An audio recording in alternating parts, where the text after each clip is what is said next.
Hello everyone. Discussion को आगे बढ़ाते हुए मैं आपको अब ये बताने वाला हूं कि नेगोशिएबल इंस्ट्रूमेंट्स को एंडोस कैसे किया जा सकता है।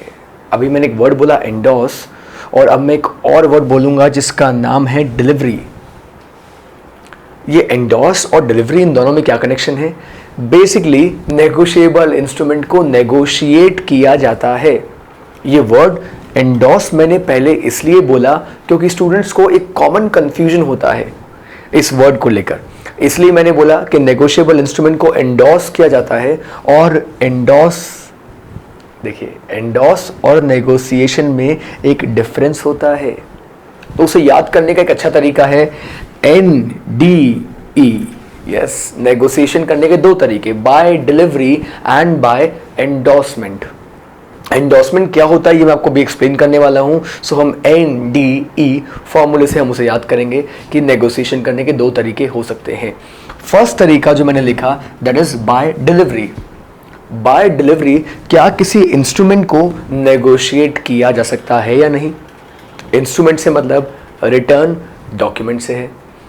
वो इंस्ट्रूमेंट जिसके ऊपर किसी का नाम ना लिखा हो, किसी पर्सन का नाम अगर स्पेसिफाइड ना हो, तो उस इंस्ट्रूमेंट को हम बाय डिलीवरी नेगोशिएट कर सकते हैं। ऐसा इंस्ट्रूमेंट कौन सा होता है?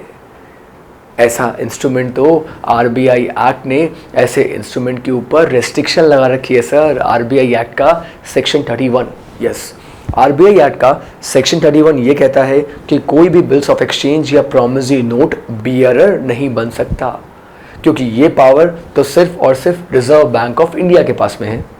इस वजह से कोई भी नेगोशिएबल इंस्ट्रूमेंट जो बनेगा वो ओरिजिनली बियरर नहीं बन सकता। लेकिन अब आपके दिमाग में जो क्वेश्चन आ रहा है वो ये है कि सर चेक के ऊपर तो बियरर बन सकता है। Yes, you are right, cheque bearer हो सकता है, बट बिल्स ऑफ एक्सचेंज या प्रॉमिसरी नोट बियरर नहीं हो सकता। तो अगर आपके पास कोई ऐसा इंस्ट्रूमेंट है जिसके ऊपर किसी का नाम ना लिखा हो, तो उसे आप फर्दर नेगोशिएट किस तरीके से करेंगे? आप बोलेंगे सिंपली सर उस इंस्ट्रूमेंट को लेंगे और जिसको ट्रांसफ़र करना है उसको पोजीशन दे देंगे और इंस्ट्रूमेंट नेगोशिएट हो जाएगा। Yes, you are right. जिस इंस्ट्रूमेंट के ऊपर नाम नहीं लिखा होता उस इंस्ट्रूमेंट को हम सिर्फ डिलीवरी के थ्रू आगे फर्दर नेगोशिएट कर सकते हैं। लेकिन अगर किसी इंस्ट्रूमेंट के ऊपर किसी पर्टिकुलर पर्सन का या उसका नाम मेंशन है, पर्टिकुलर पर्सन, या देखिए यहाँ पे दो पर्सन्स भी हो सकते हैं, mister a senior, mister A junior, दो पर्सन भी हो सकते हैं, दो पार्टनर्स भी इनफैक्ट हो सकते हैं। अब किसी पर्सन का नाम उस इंस्ट्रूमेंट के ऊपर लिखा हुआ है, तो उस इंस्ट्रूमेंट को किस तरीके से हम नेगोशिएट कर सकते हैं ये जानना भी इम्पॉर्टेंट है।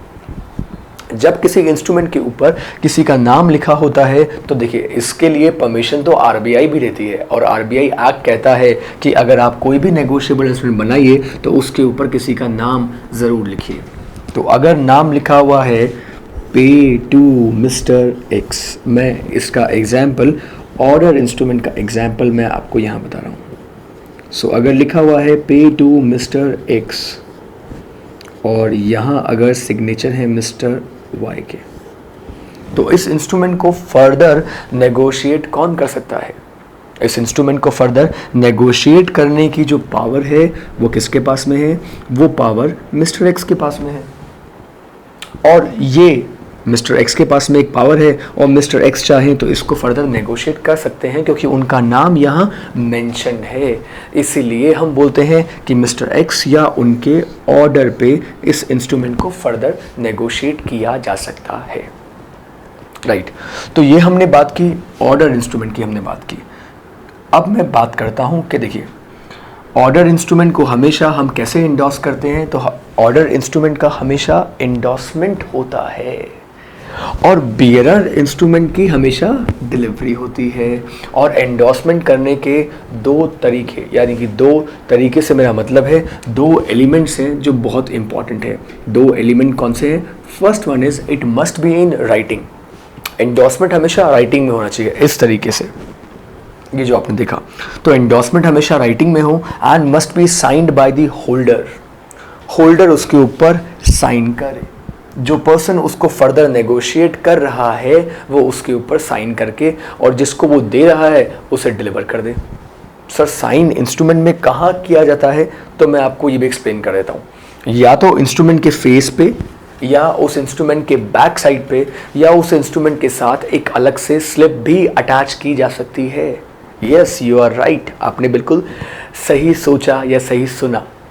उस इंस्ट्रूमेंट के साथ में एक स्लिप भी अटैच की जा सकती है, और अटैच करके उस इंस्ट्रूमेंट को फर्दर आगे से आगे, आगे से आगे एन नंबर ऑफ टाइम्स तक उसे फर्दर नेगोशिएट किया जा सकता है, जब तक उसकी मैच्योरिटी डेट नहीं आ जाती।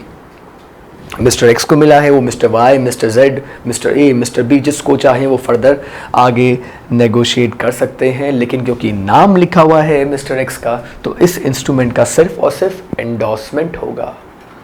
So one more difference between endorsement and delivery is, delivery में सिर्फ डिलीवरी होती है इंस्ट्रूमेंट की, और एंडोर्समेंट में लिखा भी जाता है, साइन भी किया जाता है, और साथ ही साथ डिलीवरी भी होती है। अब सर ये एंडोर्समेंट कितने तरीके का होता है, तो अगर मैं बात करूं कि टाइप्स ऑफ एंडोर्समेंट की, तो सबसे पहले देखिए, फर्स्ट टाइप इज जनरल और ब्लैंक एंडोर्समेंट। जनरल और ब्लैंक एंडोर्समेंट, ये कौन सा एंडोर्समेंट होता है सर? तो जनरल और ब्लैंक एंडोर्समेंट कुछ इस तरीके से होगा कि जिसमें जिसे अमाउंट मिलने वाला है उस पर्सन का अगर मैं नाम मेंशन ना करूं, तो अगर सिर्फ इस तरीके से लिख दिया जाए पे टू, यस, और सिग्नेचर कर दी जाए। पे टू के आगे अगर किसी पर्सन का नाम नहीं होगा, और मेरे पास एक पर्सन आए मिस्टर ए, और मैंने उनको वो इंस्ट्रूमेंट दे दिया, उन्होंने भी अपना नाम नहीं लिखा, और मिस्टर ए उस इंस्ट्रूमेंट को लेकर आगे चले गए। अब वो इंस्ट्रूमेंट मिस्टर ए से मिस्टर बी के पास, मिस्टर बी से मिस्टर सी के पास, मिस्टर सी से mister D and so on, वो इंस्ट्रूमेंट ऐसे चलता ही रहा। यहाँ नाम किसका लिखा हुआ है? मिस्टर वाई का, और ये इंस्ट्रूमेंट आगे चलते चलते चलते पहुंच गया किसके पास? ये इंस्ट्रूमेंट पहुंच गया मिस्टर जेड के पास। ओरिजिनली ये इंस्ट्रूमेंट मिस्टर ए को मिला था, और बीच में इतने सारे लोग आए, लेकिन किसी का भी नाम इस इंस्ट्रूमेंट में नहीं लिखा गया, और नाम ना लिखने की वजह से ऑन द रिकॉर्ड कोई प्रूफ रहा ही नहीं कि ये इंस्ट्रूमेंट एग्जैक्टली किसके पास में था। अब जब ये इंस्ट्रूमेंट मिस्टर जेड को मिला, तो मिस्टर जेड ने इसमें अपना नाम लिख दिया। अब बताइए, मिस्टर वाई ने ओरिजिनली ये इंस्ट्रूमेंट डिलीवर किया था मिस्टर ए को, लेकिन मिस्टर ए से मिस्टर बी, उससे मिस्टर सी, उससे mister D and E F so on, और वो इंस्ट्रूमेंट अल्टीमेटली किसको मिला? मिस्टर जेड को मिला। जब मिस्टर जेड ने अपना नाम इसके ऊपर लिख लिया, तो अब ये इंस्ट्रूमेंट क्या बन गया? अब ये इंस्ट्रूमेंट जो बन गया, अब इसे हम कहते हैं sir, now this becomes special और फुल, और you can say it is complete. तो जिसमें सर नाम ना लिखा जाए एंडोर्सी का, ये एंडोर्सी किसे कहते हैं सर? एंडोर्सी वो पर्सन जिसे हम वो इंस्ट्रूमेंट ट्रांसफर कर रहे हैं। तो अगर लास्ट एंडोर्समेंट जब भी ब्लैंक होता है, तो हम उसे बोलते हैं sir that is a general और ब्लैंक एंडोर्समेंट। और जिसे हम वो इंस्ट्रूमेंट डिलीवर कर रहे हैं, उसका नाम अगर हम उस इंस्ट्रूमेंट के ऊपर मेंशन कर दें, तो वो इंस्ट्रूमेंट अब बन जाता है स्पेशल और फुल एंडोर्समेंट वाला इंस्ट्रूमेंट। तो वो जो हमने नेगोशिएशन करी, वो हमने करी कौन सी?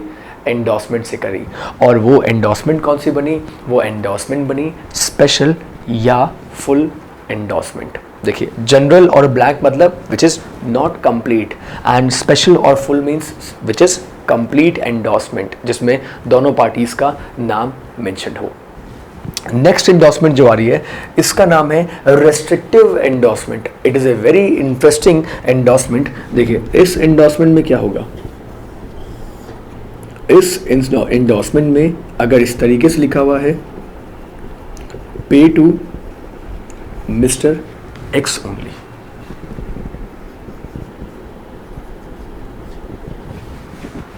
तो इस एंडोर्समेंट को हम बोलते हैं रेस्ट्रिक्टिव एंडोर्समेंट। आप बोलेंगे सर रेस्ट्रिक्टिव एंडोर्समेंट का मतलब क्या ये इसको फर्दर एंडोर्स नहीं कर सकता? क्या इस इंस्ट्रूमेंट को फर्दर हम नेगोशिएट नहीं कर सकते एंडोर्समेंट के थ्रू?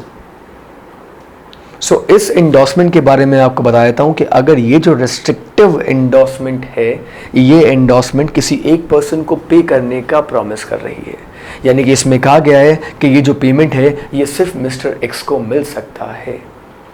तो उस इंस्ट्रूमेंट की फर्दर नेगोशिएशन पे रेस्ट्रिक्शन लगा दी है रेस्ट्रिक्टिव एंडोर्समेंट ने।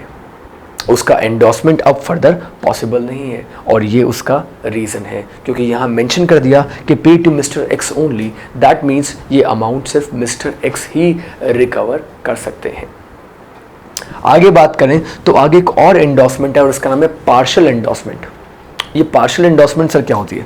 देखिए, एक इंस्ट्रूमेंट है और अगर उस इंस्ट्रूमेंट के ऊपर जो अमाउंट है दैट इज़ रुपीज़ 20,000 का अमाउंट है, क्या उस इंस्ट्रूमेंट को मैं 10,000 रुपीज़ के लिए फर्दर एंडोर्स कर सकता हूँ या मैं फर्दर नेगोशिएट कर सकता हूँ? तो नेगोशिएट करने के दो तरीके, और यहाँ हम उसे क्या बोलेंगे? यहाँ हम उसे बोलेंगे एंडोर्समेंट।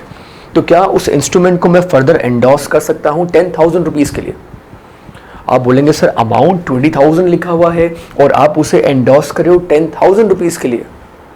यस, जब किसी इंस्ट्रूमेंट के ऊपर जो अमाउंट मेंशन्ड हो उसके अलावा यानी कि उससे कम अमाउंट के लिए उस इंस्ट्रूमेंट को फर्दर एंडोर्स किया जाता है, so that endorsement is called partial endorsement.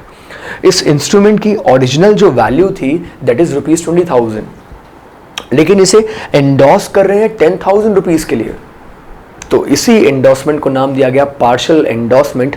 और साथ ही साथ मैं आपको ये बात भी क्लियर कर दूं कि इस एंडोर्समेंट को हम इलीगल एंडोर्समेंट भी कहते हैं। ये एंडोर्समेंट कंप्लीटली इलीगल होती है, लॉ में इस एंडोर्समेंट की कोई जगह नहीं है। ये तो उस तरीके से हो गया कि आपके पास अगर एक 100 रुपीज़ का नोट है और आपने 100 रुपीज़ का नोट किसी को दिया और आपने कहा कि ये जो 100 रुपीज़ का नोट है ये सिर्फ 50 रुपये के लिए वर्क करेगा, ये 100 रुपीज़ के लिए वर्क नहीं करेगा। सो ऐसा एंडोर्समेंट अलाउड नहीं है। एक बहुत ही इंटरेस्टिंग एंडोर्समेंट आया है जिसका नाम है कंडीशनल एंडोर्समेंट। और कंडीशनल एंडोर्समेंट में जिसका नाम मैंने आपके लिए यहाँ पे लिखा है that name is called sans recourse endorsement. मुझसे बहुत बार स्टूडेंट्स पूछते हैं कि सर sans recourse एंडोर्समेंट का मीनिंग क्या होता है?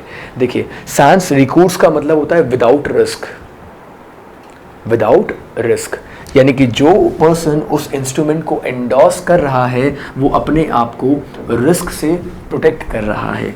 तो अगर एक इंस्ट्रूमेंट X से Y के पास एंड Y से Z के पास, Z से A के पास जा रहा है, लेकिन जब Z ने A को उस इंस्ट्रूमेंट को एंडोर्स किया तो उसने कुछ ऐसे लिखा, उसने लिखा pay to mister Z sans recourse। तो कुछ इस तरीके से सिग्नेचर कर दिया, कुछ इस तरीके से सिग्नेचर कर दिए pay to mister A and signature किसने कर दिए? सिग्नेचर कर दिए मिस्टर Z ने। इसका मीनिंग ये हुआ, ये जो sans recourse लिखा इसका मीनिंग ये निकलेगा कि अगर मिस्टर ए को उस इंस्ट्रूमेंट के ऊपर पैसा रिसीव नहीं हुआ, अगर वो अमाउंट रिकवर नहीं हुआ, तो मिस्टर ए मिस्टर Z के ऊपर केस फाइल नहीं कर सकते, क्योंकि इन्होंने अपने लिए एक प्रोटेक्शन बना लिया। एक प्रोटेक्शन प्लान उन्होंने कैसे बनाया? इन्होंने उस इंस्ट्रूमेंट के ऊपर लिख दिया pay to mister A sans recourse, यानी कि अगर ये इंस्ट्रूमेंट डिसऑनर हुआ तो डिसऑनर होने के केस में मेरी कोई लायबिलिटी अराइज नहीं होगी। सर आप बोलेंगे तो बड़ी अच्छी एंडोर्समेंट है, यानी कि जो एंडोर्सर है वो अपने आप को लायबिलिटी से फ्री कर रहा है in case of dishonour. Yes, you are right. और इसी एंडोर्समेंट को हम कहते हैं sans recourse एंडोर्समेंट। सो ये मैंने कुछ टॉपिक्स डिस्कस किए about negotiation and kinds of negotiation. Stay tune for more videos. Thank you so much.